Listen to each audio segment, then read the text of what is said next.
New York, an explosion at a liquefied natural gas terminal in Texas has left nearby residents rattled and is taking a substantial amount of the fuel off the market at a time when global demand is soaring.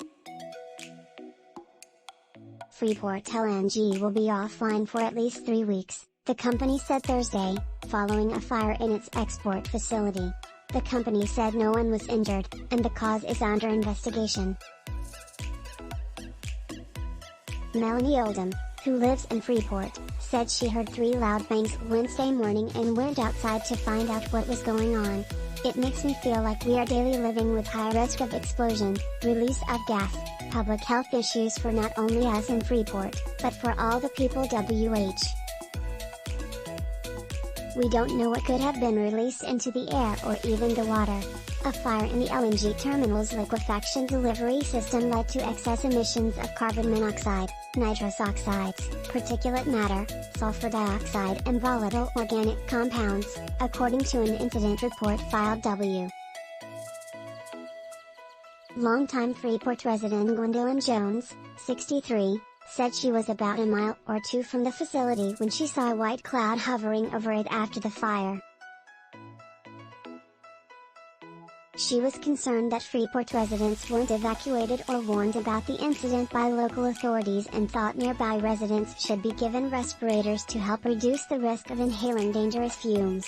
We should have meetings where we could discuss issues to make sure that this vow. Nothing but the grace of God has kept us alive in these situations. Normally, Freeport LNG exports about 2 billion cubic feet of liquefied natural gas per day, about 15% of the nation's LNG exports. The shutdown comes at a time when global demand for LNG is high because many nations are trying to wean themselves off Russian gas, which is sent into Europe primarily by pipelines. U.S. exports have been soaring. Most of Freeport LNG's exports were going to Europe, according to Rystad Energy. Europe may be able to offset the lost volume with increases from other facilities, said Emily McClain, vice president at Rystad. Europe gets about 45% of its LNG from the U.S., and the rest comes from Russia, Qatar and other sources, she said.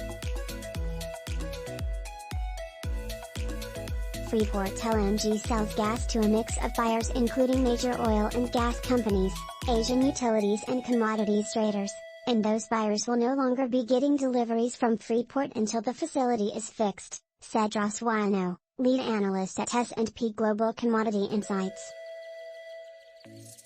Wyeno said it's unlikely that other LNG terminals around the world can increase production to pick up the slack because everybody's pretty much maxed out if they can be.